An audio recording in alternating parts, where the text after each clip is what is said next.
Hello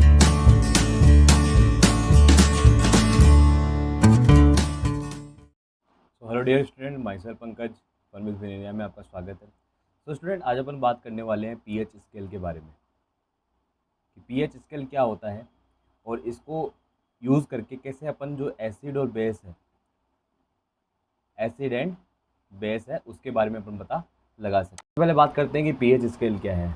तो a scale for measuring hydrogen ion concentration in A solution called pH scale. तो basically जो pH scale होता है वो एक स्केल टाइप इंस्ट्रूमेंट होता है। ठीक है, ये कोई स्केल टाइप इंस्ट्रूमेंट होता है। तो आप क्या करोगे, जैसे मान लो आपको कोई सॉल्यूशन दिया गया है, जैसे ये आपका क्या है, बीकर, और इसके अंदर अपन ने क्या किया, एक सॉल्यूशन भर दिया। अब आपको बोला गया कि भाई इस सॉल्यूशन की पीएच का पता लगाना, और पीएच का पता लगा के आपको ये बताना है कि ये एसिड है कि बेस है। तो अपन क्या करेंगे, इस स्केल को, जो ये आपका स्केल है, इस स्केल को जिसे अपन बोलते हैं पीएच स्केल, तो इस स्केल को इस सॉल्यूशन में डालते हैं। तो जैसे ही इस सॉल्यूशन में डालेंगे अपने को एक पर्टिकुलर क्या मिलेगा, यहाँ पर नंबर मिलेगा, और उसी के बेसिस पे अपन क्या करते हैं, जो आपका सॉल्यूशन है उसकी एसिडिटी और बेसिसिटी को अपन मेज़र करते हैं। तो पीएच स्केल क्या होता है कि a scale for measuring hydrogen ion concentration in A solution, यानी किसी सॉल्यूशन के अंदर हाइड्रोजन आयन कंसंट्रेशन को मेज़र करने वाले स्केल को अपन क्या बोलते हैं, पीएच स्केल बोलते हैं। यानी इस स्केल की हेल्प से अपन जो सॉल्यूशन होता है उसके अंदर हाइड्रोजन आयन कंसंट्रेशन को मेज़र करते हैं। अब देखिए, इस स्केल के अंदर जो आपका पीएच स्केल है, तो पीएच स्केल में जो आपका पी वर्ड है वो किसे रिप्रेजेंट करता है, स्टैंड फॉर प्रोटेन्स इन जर्मन मीनिंग पावर। यानी जो पीएच में जो पी होगा वो किसे रिप्रेजेंट करता है, प्रोटेन्स को, और प्रोटेन्स का मतलब क्या होता है, पावर।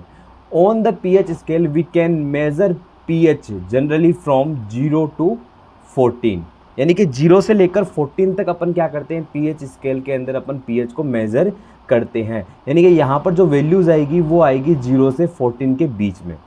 तो जब भी 0 से 14 के बीच में बेसिकली क्या होगा, यहाँ पे जो वैल्यूज़ आती है उनको ध्यान में रखकर अपन क्या करते हैं, जो सॉल्यूशन है उनकी पीएच को डिफाइन करते हैं। अब देखिए, तो कैसे पता लगेगा अपन को कि भाई 0 से 14 में कौन कौन से नंबर आए तो एसिड होगा और कौन से नंबर आए तो बेस होगा। तो बेटा देखो, अगर 7 से नीचे जा रहा है, 7 से अगर नीचे जा रहा है पीएच, ठीक है जी, तो 7 से अगर नीचे जाएगा पीएच, इसका मतलब वो क्या होगा, एसिड होगा। और अगर 7 से ऊपर जा रहा है तो इसका मतलब क्या होगा, वो बेस होगा। तो आपको नंबर याद रखना है, 0 से 14 तक अपन मेज़र करते हैं, लेकिन अगर 7 से नीचे गया तो वो तो क्या हो जाएगा, एसिड हो जाएगा, और 7 से ऊपर गया तो वो क्या हो जाएगा, बेस हो जाएगा। और 7 वाला यानी 7 जिसका पीएच रहेगा वो बेटा क्या होगा, वो होगा न्यूट्रल। वो क्या होगा आपका, न्यूट्रल। तो नेचुरल न्यूट्रल सॉल्यूशन, ठीक है जी, ये आपका नेचुरल नहीं है, ये है न्यूट्रल। न्यूट्रल सॉल्यूशन के लिए जो पीएच होता है वो कितना होता है, 7 होता है। न्यूट्रल सॉल्यूशन के लिए पीएच कितना होगा आपका, 7। और अगर सॉल्यूशन आपका कैसा है, एसिडिक है, अगर सॉल्यूशन क्या है, कैसा है आपका, एसिडिक है, तो उसका पीएच कितना होगा आपका, 7 से कम। नेक्स्ट अगर बात करें अपन बेसिक सॉल्यूशन की, तो बेसिक सॉल्यूशन के अंदर जो पीएच होता है वो क्या होता है, 7 से ज़्यादा होता है। तो कहानी बस इतनी सी है कि अगर 7 से कम है पीएच तो इसका मतलब वो कैसा होगा, एसिडिक होगा। अगर 7 से ज़्यादा है तो वो क्या होगा आपका, बेस होगा। और अगर 7 है तो क्या होगा, न्यूट्रल होगा। ओके स्टूडेंट, तो ये आपका हो गया पीएच के बारे में, जो पीएच स्केल है वो क्या होता है। नेक्स्ट अपन चलते हैं कुछ एग्जाम्पल पे। तो देखिए स्टूडेंट, इससे पहले अपन बात करेंगे कि जो आपका जो एसिड और बेस की जो स्ट्रेंथ होती है, यानी जो एसिड की जो स्ट्रेंथ है कि कोई भी एसिड कितना स्ट्रॉन्ग है या कितना वीक है, वो किस पे डिपेंड करता है, it depend on hydrogen ion concentration. कोई भी एसिड कितना स्ट्रॉन्ग होगा या कितना वीक होगा वो किस पे डिपेंड करता है, वो डिपेंड करता है हाइड्रोजन आयन कंसंट्रेशन पे। तो अगर हाइड्रोजन आयन काफ़ी ज़्यादा है, ठीक है जी, अगर हाइड्रोजन आयन बहुत ज़्यादा है, मैक्सिमम हाइड्रोजन आयन है, इसका मतलब वो एसिड कैसा होगा, वो एसिड होगा स्ट्रॉन्ग। तो अगर हाइड्रोजन कंसंट्रेशन काफ़ी ज़्यादा है सॉल्यूशन के अंदर या किसी एसिड के अंदर, हाइड्रोजन आयन बहुत ही ज़्यादा है, तो उसे अपन क्या बोलते हैं, स्ट्रॉन्ग एसिड। और हाइड्रोजन आयन काफ़ी कम होते हैं तो उसे अपन क्या बोलते हैं, वीक एसिड बोलते हैं। इसी के साथ अगर बात करें बेस की, तो बेस किस पे डिपेंड करता है, OH माइनस आयन कंसंट्रेशन पे, यानी जो OH माइनस हाइड्रोक्साइड जो आयन होते हैं उनके कंसंट्रेशन पे डिपेंड करता है। अगर OH ज़्यादा हुआ तो वो तो क्या होगा, स्ट्रॉन्ग बेस। अगर हाइड्रोक्साइड बहुत ही ज़्यादा है, यानी कि किसी भी सॉल्यूशन में अगर क्या हो रहा है, आपका जो हाइड्रोक्साइड आयन है वो काफ़ी ज़्यादा मात्रा में दिया जा रहा है, तो उसे अपन क्या बोलेंगे, स्ट्रॉन्ग बेस बोलेंगे। और अगर काफ़ी कम अमाउंट में है तो इसे अपन क्या बोलेंगे, इसे अपन बोलेंगे वीक बेस। तो सीधी सी बात है, जो इसकी स्ट्रेंथ होती है वो किस पे डिपेंड करती है। अगर एसिड की बात की जाए तो वो तो हाइड्रोजन आयन की कंसंट्रेशन पे डिपेंड करेगी, और बेस की बात की जाए तो वो किस पे डिपेंड करेगा, OH माइनस आयन की जो कंसंट्रेशन है उस पर डिपेंड करेगा। नेक्स्ट अपन बात करते हैं सोल्ट की। सोल्ट क्या है, तो देखिए student, these are ionic compound which are produced after the neutralization reaction. यानी जब क्या होता है, एसिड और बेस आपस में मिक्स होते हैं तो एक क्या बनता है, न्यूट्रल सॉल्ट बनता है। सॉल्ट, और सॉल्ट कब बनते हैं, बेसिकली जब एसिड और बेस आपस में मिल जाते हैं तो उसे अपन क्या बोलते हैं, उसके कारण क्या बनते हैं, आपके सॉल्ट बनते हैं। तो salt of strong acid and strong base are neutral with pH value of 7। यानी अगर कोई स्ट्रॉन्ग एसिड और स्ट्रॉन्ग बेस लाइक HCl और सोडियम हाइड्रोक्साइड, ये दोनों ही क्या हैं, सॉलिड एसिड, स्ट्रॉन्ग एसिड और स्ट्रॉन्ग बेस, तो जब इन दोनों के बीच में रिएक्शन होगी तो इनसे बनने वाला जो सॉल्ट होगा उसकी pH कितनी होती है, 7 के करीब होती है।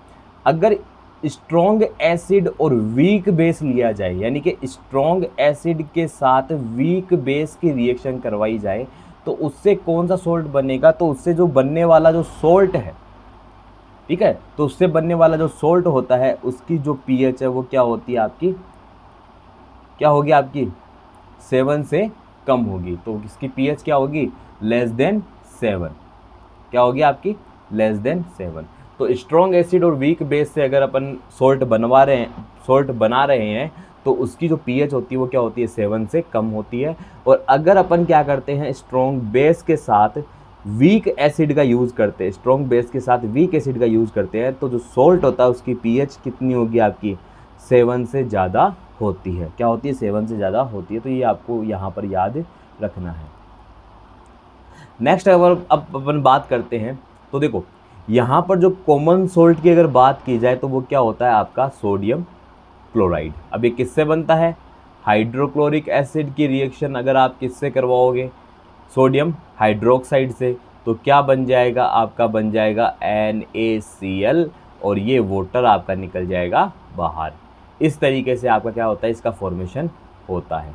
ओके, तो नेक्स्ट अपन बात करते हैं, अब बात करते हैं अपन सोडियम हाइड्रोक्साइड की, ठीक है, सोडियम हाइड्रोक्साइड ये एक बेस है। तो when electricity is pass through an aqueous solution of sodium chloride, तो जब अपन क्या करते हैं, जो आपका सोडियम क्लोराइड है यानी कि जो कॉमन सोल्ट है उसके अंदर से जब अपन क्या करेंगे, इलेक्ट्रिसिटी पास करवाएंगे, क्या करेंगे, इलेक्ट्रिसिटी पास करवाएंगे। तो जब अपन क्या करते हैं, सोडियम क्लोराइड का एक्वस सॉल्यूशन बना लिया, जैसे मान लो आपका ये है, ठीक है, ये क्या है आपका, ये आपका सोडियम क्लोराइड का एक्वस सॉल्यूशन है। और इस सॉल्यूशन से अपन क्या कर रहे हैं, इस सॉल्यूशन से अपन जो आपका करंट है या जो इलेक्ट्रिसिटी है वो अपन यहाँ पे वहाँ पे पास करवा रहे हैं। यानी यहाँ पर क्या कर रहे हैं अपन, NaCl जो है सोडियम क्लोराइड है, इसके एक्वस सॉल्यूशन से अपन इलेक्ट्रिसिटी को पास करवाते हैं, जिसके कारण ये क्या होगा आपका, डिकम्पोज होकर। आपको पता है कि जब भी इलेक्ट्रिसिटी अगर अपन क्या करवा रहे हैं, इलेक्ट्रिसिटी अगर अपन पास करवाते हैं सॉल्यूशन से, तो उसमें कौन सी रिएक्शन कंप्लीट होगी, डिकम्पोजिशन रिएक्शन। क्या होगी, डिकम्पोजिशन रिएक्शन। तो यहाँ पर इलेक्ट्रिकल डिकम्पोजिशन हुआ, तो जैसे ही अपन ने इस सॉल्यूशन के अंदर क्या पास करवाई, आपकी इलेक्ट्रिसिटी पास करवाई, तो यहाँ पर क्या होगा, ये डिकम्पोज होने लग जाएगा, और डिकम्पोज होकर क्या बना देगा, सोडियम हाइड्रोक्साइड।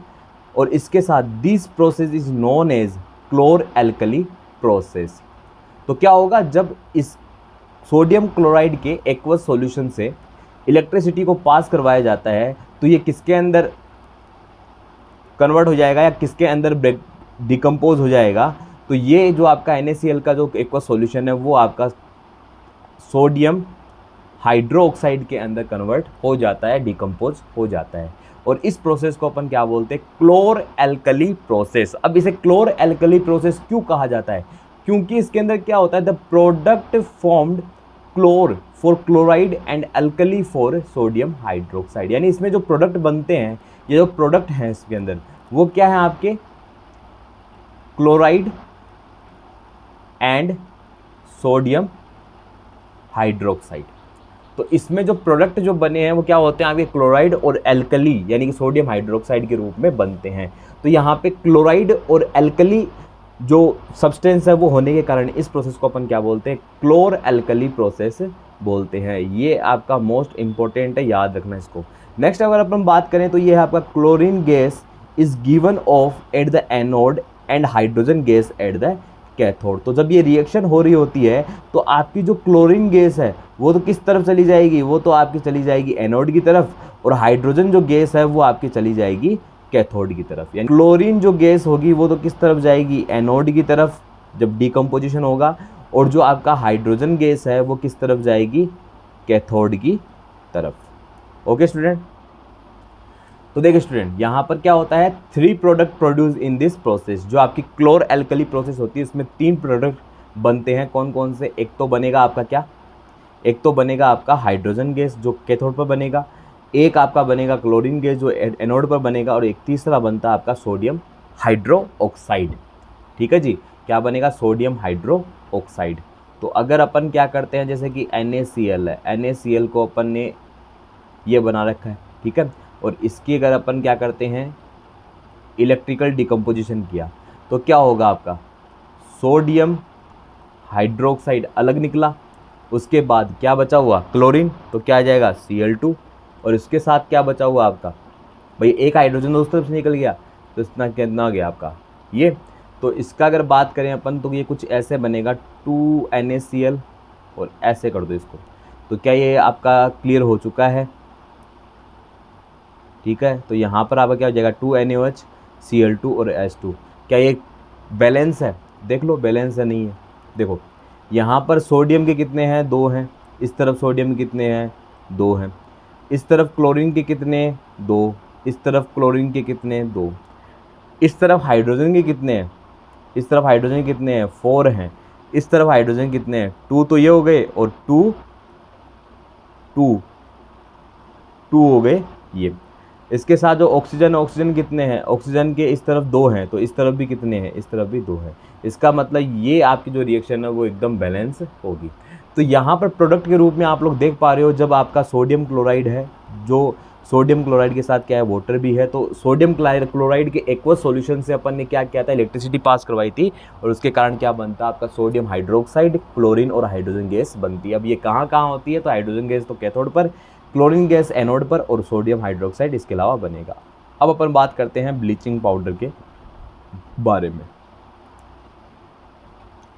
तो नेक्स्ट अपन बात करेंगे ब्लीचिंग पाउडर। तो देखिए स्टूडेंट, ब्लीचिंग पाउडर जो होता है वो किससे बनाया जाता है, it is the action of chlorine on dry slagged lime.